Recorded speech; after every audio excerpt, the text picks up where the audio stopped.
Good morning बच्चों। Class BSc second year और BSc BEd third year के लिए ऑर्गेनिक केमिस्ट्री का हमारा टॉपिक चल रहा है organic compound of nitrogen, nitrogen के कार्बनिक यौगिक, जिसके पार्ट 2 तक हमने बात कर ली थी। आज पार्ट नंबर 3 की बात कर रहे हैं।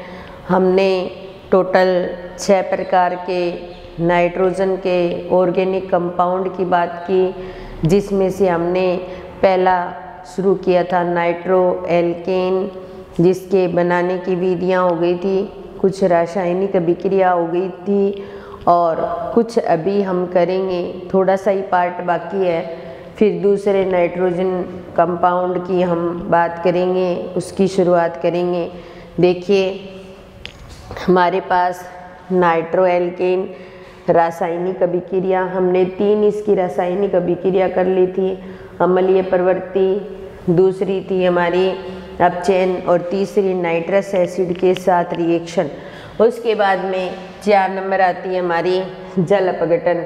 हम नाइट्रो एल्केन का जल अपघटन करवाएंगे। जैसे हमारे पास NO2, ये नाइट्रो एल्केन हमारे पास, इसका जल अपघटन करवाना है तो अम्लीय जल अपघटन करवाएंगे। तो देखिए ये जो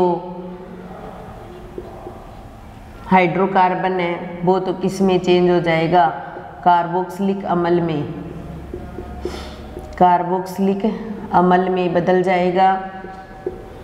और नाइट्रोजन जो है वो NH2OH में बदल जाएगा। तो OH और NH2, तो इसको बोला जाता है हाइड्रोक्सिल एमीन। क्या बोला जाएगा? Hydroxyl amine. तो हाइड्रोक्सी ग्रुप और एमीन जुड़ा हुआ है तो हाइड्रोक्सिल एमीन। तो जल अपघटन करवाएंगे तो नाइट्रो एल्केन से कार्बोक्सिलिक एसिड और हाइड्रोक्सिल एमीन का निर्माण हो जाएगा। जैसे हमारे पास एक नाइट्रो एल्केन ये हो और इसका हमें क्या करवाना हो, जल अपघटन करवाना हो, यानी कि ये प्राइमरी हाइड्रोकार्बन ये सेकेंडरी हाइड्रोकार्बन के साथ नाइट्रो ग्रुप जुड़ा है तो नाइट्रो एल्केन ही बोलेंगे। इसका अगर जल अपघटन करवाएंगे तो हमें कीटोन प्राप्त होगी, क्योंकि हम अभी थोड़ी पहले ही रिएक्शन इसकी की है हमने, अम्लीय प्रवृत्ति, जिसके अंदर नाइट्रो एल्केन जो होती है वो इलेक्ट्रॉन्स नहीं की तरह व्यवहार करती है। और हमने जल अपघटन करवाया भी था, उसका मैकेनिज्म भी हमने किया था और हमने कीटोन भी बनाया था। तो कीटोन का निर्माण होता है और साथ में N2O और H2O ये भी बाहर निकलते हैं, डाई नाइट्रोजन ऑक्साइड और जल बाहर निकल जाएंगे। तो ये था नाइट्रो एल्केन का जल अपघटन। अगर टर्सरी हाइड्रोकार्बन्स वाला नाइट्रो एल्केन ले लें तो इसके पास कोई प्रोटॉन नहीं है, इसलिए अगर इसका जल अपघटन करवाएं HCl के साथ में तो नो रिएक्शन, इसकी रिएक्शन नहीं होगी।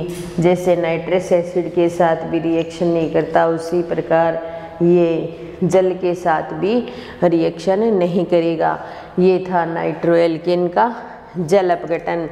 और उसके बाद में इस नाइट्रो एल्केन की रासायनिक अभिक्रिया से संबंधित लास्ट टॉपिक आता है निर्जलीकरण, या लास्ट रिएक्शन आती है निर्जलीकरण। उसके बाद में नाइट्रो एल्केन हमारा कंप्लीट हो जाता है। तो देखिए R और ये CH डबल बॉन्ड NOH और O नेगेटिव, ये हमारे पास नाइट्रो एल्केन है। और इस नाइट्रो एल्केन का हम निर्जलीकरण करवाएंगे। और निर्जलीकरण का मतलब होता है वाटर को बाहर निकालना। तो वाटर के मॉलिक्यूल को बाहर निकालेंगे तो ये अपने इलेक्ट्रॉन जो होते हैं वो इसके पास पहुंचाएगी, ये अपने बाहर कर देगा और ये भी बाहर निकल जाएगा।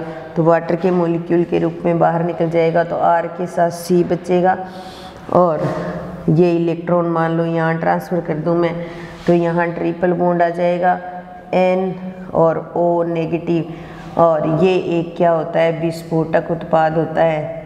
तो अगर हम सोचें कि नाइट्रो एल्केन का निर्जलीकरण करवाएं और निर्जलीकरण करवाते हैं तो वाटर का मॉलिक्यूल बाहर निकलता है, तो उस कंडीशन में विस्फोट की कंडीशन उत्पन्न हो सकती है, एक विस्फोटक उत्पाद बनता है। लो जी, आपका हो गया नाइट्रो एल्केन, कंप्लीट हो गया।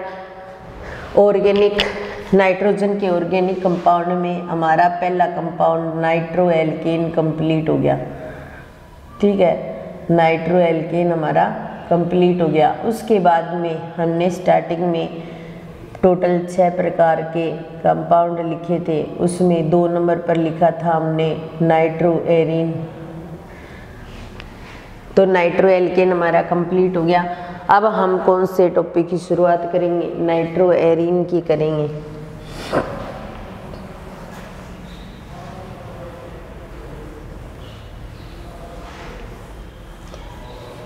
तो अब हमारा 2 नंबर नाइट्रोजन के कार्बनिक यौगिकों में या नाइट्रोजन का ऑर्गेनिक कंपाउंड 2 नंबर आता है नाइट्रो एरीन।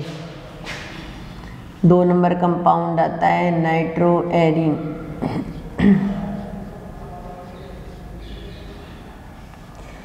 नाइट्रो का मतलब NO2 ग्रुप, ठीक है। एरीन का मतलब बेंजीन रिंग। जब बेंजीन रिंग के ऊपर नाइट्रो ग्रुप जुड़ा होता है तो उसको बोला जाता है नाइट्रो एरीन। तो नाइट्रो एरीन को नाइट्रो बेंजीन भी कह सकते हैं, अपने क्या कह सकते हैं, नाइट्रो बेंजीन भी कह सकते हैं, या अपने ऐसे कह सकते हैं कि जब बेंजीनिंग के किसी कार्बन के एक हाइड्रोजन का प्रतिस्थापन नाइट्रोनियम आयन के द्वारा कर दिया जाए या नाइट्रो ग्रुप के द्वारा कर दिया जाए तो बना हुआ कंपाउंड क्या होता है, नाइट्रो बेंजीन होता है।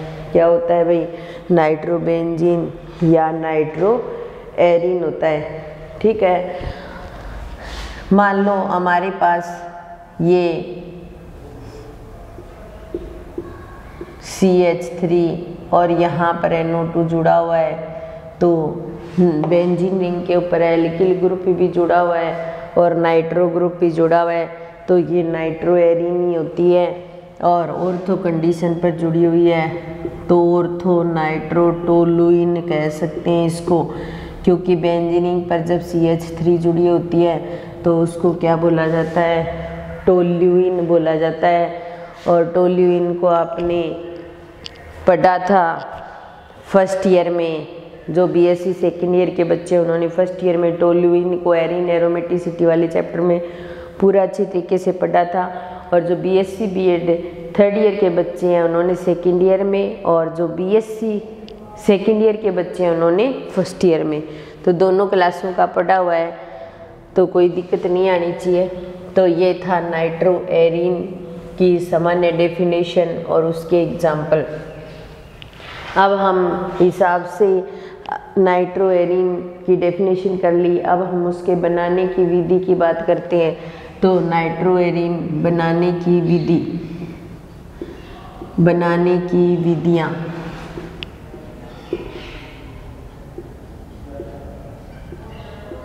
बनाने की विधियों की बात कर रहे हैं हम। तो सबसे पहले विधि आती है नाइट्रीकरण द्वारा।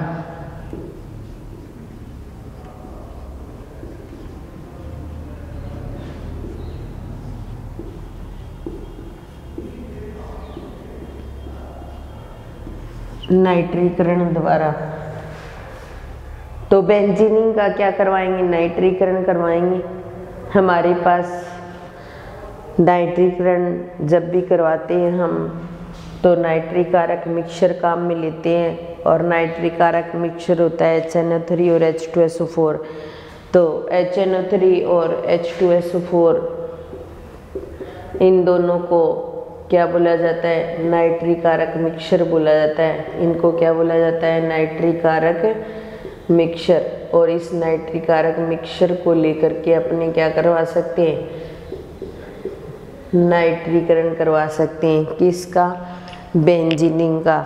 तो देखिए हमारे पास ये बेंजीनिंग और इस बेंजीनिंग के साथ HNO3 की अभिक्रिया करवाएं हम H2SO4 की प्रेजेंस में, तो बेंजीनिंग के ऊपर नाइट्रो ग्रुप जुड़ जाता है और इसको बोला जाता है नाइट्रोबेंजीन।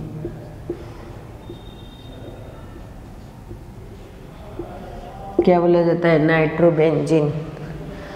मैकेनिज्म में देखिए हमारे पास HNO3 और H2SO4 ये होते हैं, ये आपस में HOH और NO2 इस तरीके से, और HSO4 नेगेटिव बाहर निकलता है। ये फिर H2O और NO पॉजिटिव यानी कि क्या बनाता है? नाइट्रोनियम आयन बनाता है। क्या बनाता है? Nitronium ion. ये नाइट्रोनियम आयन क्या करेगा? बेंजीन के साथ में रिएक्शन करेगा और बेंजीन के साथ रिएक्शन करके नाइट्रोबेंजीन का निर्माण करेगा। तो हमारे पास C6H6 के साथ नाइट्रोनियम आयन जुड़ेगा और जुड़ करके क्या बनाएगा? C6H5NO2, ठीक है, और एक H पॉजिटिव बाहर निकल जाएगा और ये H पॉजिटिव HSO4 नेगेटिव के साथ रिएक्शन करके H2SO4 जो उत्प्रेरक की तरह काम करता है। तो यहाँ पर हमें क्या प्राप्त हो गया? नाइट्रोबेंजीन प्राप्त हो गया। नाइट्रोबेंजीन प्राप्त हो गया। तो इस तरीके से अपने क्या कर सकते हैं? नाइट्रीकरण करवा करके नाइट्रोबेंजीन बना सकते हैं। HNO3 और H2SO4 आपस में रिएक्शन करके नाइट्रोनियम आयन बनाते हैं। ये नाइट्रोनियम आयन बेंजीन के साथ रिएक्शन करता है, नाइट्रोबेंजीन बनाता है और HSO4 नेगेटिव के साथ जो बाहर निकला हुआ H पॉजिटिव वो रिएक्शन करता है और H2SO4 वापस बना लेता है। तो ये था नाइट्रीकरण। अब देखो नाइट्रीकरण जो होता है वो कई अभिकर्मकों से करवाया जा सकता है। तो हम नाइट्रीकरण या नाइट्रो एरिन बनाने की एक ही विधि यहाँ कर रहे हैं, बाकी दूसरी विधि बाद में करेंगे। हम नाइट्रीकरण करवाने के जो कारक है, नाइट्रीकरण किस किस के द्वारा करवा सकते हैं हम और उत्पाद बना सकते हैं, तो नाइट्रीकरण के जो कारक है उनकी चर्चा करेंगे और फिर नाइट्रीकरण की प्रक्रिया को प्रभावित करने वाले कारकों की हम बात करेंगे। उसके बाद सेकंड मेथड करेंगे, उसके बाद नाइट्रो एरिन के बनाने की दूसरी विधि करेंगे। तो यहाँ पर नाइट्रीकरण करवाने के लिए कितने कारक हम काम में लेते हैं उनकी चर्चा करेंगे अभी।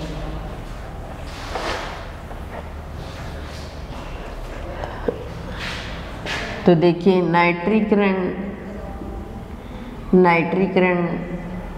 करवाने के लिए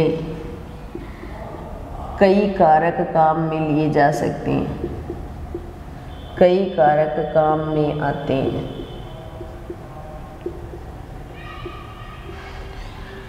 अब कौन कौन से कारक? जैसे सबसे पहली बात सांद्र नाइट्रिक एसिड, नाइट्रिक अम्ल, सांद्र नाइट्रिक अम्ल, सांद्र नाइट्रिक अम्ल है, उसके द्वारा हम क्या कर सकते हैं? नाइट्रोनियम आयन बना सकते हैं और वो नाइट्रोनियम आयन बेंजीन के साथ में या किसी भी एरोमेटिक कंपाउंड के साथ रिएक्शन कर सकता है और नाइट्रीकरण की प्रक्रिया को दोहरा सकता है। दूसरा आता है सदुम नाइट्रिक एसिड, सदुम नाइट्रिक अम्ल, नाइट्रिक अम्ल, इसका मतलब है इसके अंदर क्या है? कंसंट्रेट HNO3 है, ठीक है। और सदुम नाइट्रिक एसिड के अंदर HNO3 तो होता ही होता है और साथ में एक्स्ट्रा NO2 और घुली रहती है, एक्स्ट्रा में NO2 और घुली रहती है, ठीक है। तीसरा आता है तनु नाइट्रिक एसिड, तनु नाइट्रिक अम्ल, जिसको बोला जाता है डाइल्यूट HNO3। क्या बोला जाता है? Dilute HNO3। और चौथा आता है नाइट्रिक कारक, नाइट्रिक कारक मिश्रण, जो हमने अभी काम में लिया था। और पांचवा आता है एसिटिल नाइट्रेट, एसिटिल नाइट्रेट। ये 5 कारक जो है मुख्य रूप से नाइट्रीकरण की प्रक्रिया को दोहराते हैं। एक एक कारक किस प्रकार नाइट्रीकरण की प्रक्रिया को करेगा। सबसे पहले सांद्र नाइट्रिक एसिड, जिसके अंदर सिर्फ HNO3 होता है। सदुम नाइट्रिक एसिड, जिसके अंदर HNO3 तो होता ही होता है। कंसंट्रेट HNO3 तो होता ही होता है, उसके साथ एक्स्ट्रा NO2 घुली रहती है।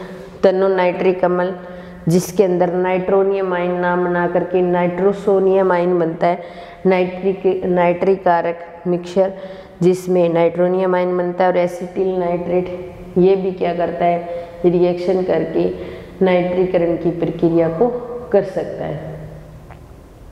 तो सबसे पहले हम बात करते हैं सांद्र नाइट्रिक अम्ल की। सबसे पहले बात करते हैं हम सांद्र नाइट्रिक अम्ल की, सांद्र नाइट्रिक अम्ल की। इसके अंदर क्या होता है? HNO3 के 2 मॉलिक्यूल होते हैं। HNO3 के 2 मॉलिक्यूल होते हैं, आपस में रिएक्शन करते हैं। HO और H और NO2, और यहाँ पर एक NO3 नेगेटिव बाहर निकल जाता है, ठीक है। और उसके बाद में O और H और NO2 ये वापस मंद पद में रिएक्शन करता है और क्या बनाता है? H2O और साथ में NO2, और NO2 बनाता है, इसको बोला जाता है नाइट्रोनियम आयन। क्या बोला जाता है? Nitronium ion. ये नाइट्रोनियम आयन बनता है, यही रिएक्शन करता है। और जो बना हुआ वाटर का मॉलिक्यूल है, ये वापस फिर HNO3 के साथ रिएक्शन करता है और क्या बनाता है? जो हमारे पास NO3 नेगेटिव में वापस कन्वर्ट हो जाता है और एक बनाता है H3O पॉजिटिव। तो हमें नाइट्रोनियम आयन चाहिए जो क्या करे? बेंजीन के ऊपर अटैक कर सके।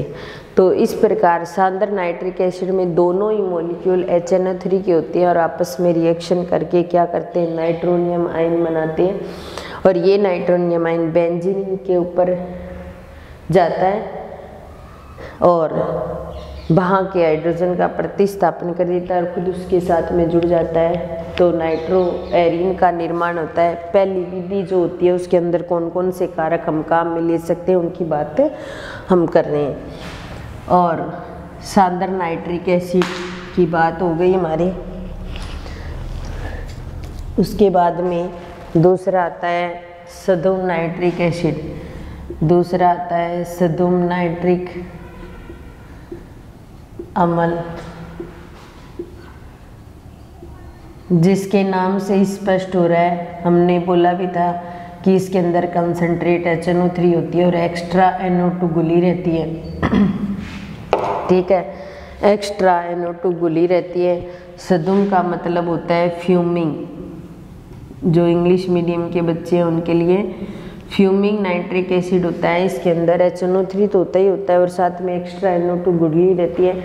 मान लो हम सांद्र HNO3 से नाइट्रीकरण करवा रहे हैं तो कहीं 2 जगह पर नाइट्रो ग्रुप जुड़ेंगे, लेकिन जब हम सदुम नाइट्रिक एसिड के साथ करवाएंगे रिएक्शन तो 3 जगह पर नाइट्रो ग्रुप जुड़ेंगे। यानी कितना फर्क होता है कि कंसंट्रेट HNO3 से भी ज़्यादा पावरफुल माना जाता है इसको।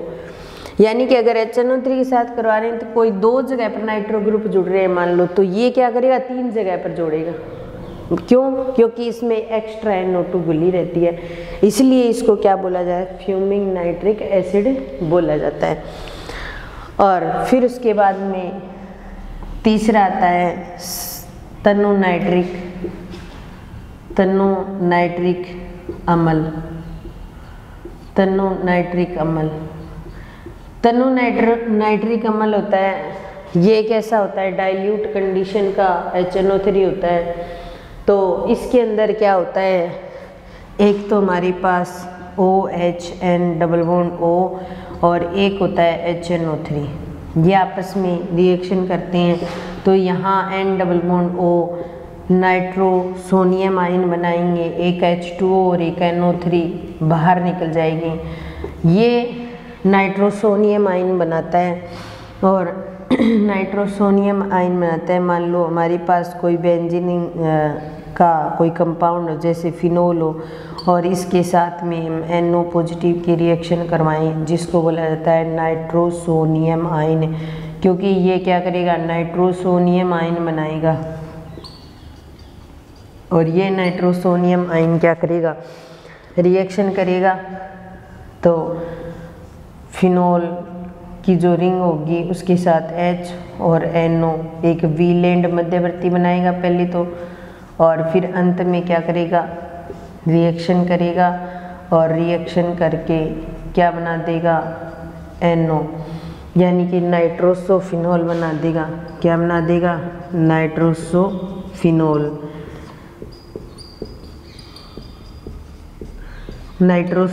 बना देगा। ये बना हुआ नाइट्रोसोफिनोल जो होता है ना, ये नाइट्रोसोफिनोल बना हुआ ये क्या करेगा, HNO3 के साथ रिएक्शन करेगा, और फिर OH और यहाँ पर NO2 ग्रुप यानी कि नाइट्रोफिनोल बना देगा। फिर नाइट्रोफिनोल बना देगा, और जो नाइट्रस एसिड के साथ रिएक्शन कराई थी वो बाहर निकाल देगा साथ में। ठीक है, तो तनु नाइट्रिक एसिड होता है, उसके अंदर क्या होता है कि एक तो नाइट्रस एसिड होता है, एक HNO3 होता है, और नाइट्रोसोनियम आयन बनाते हैं।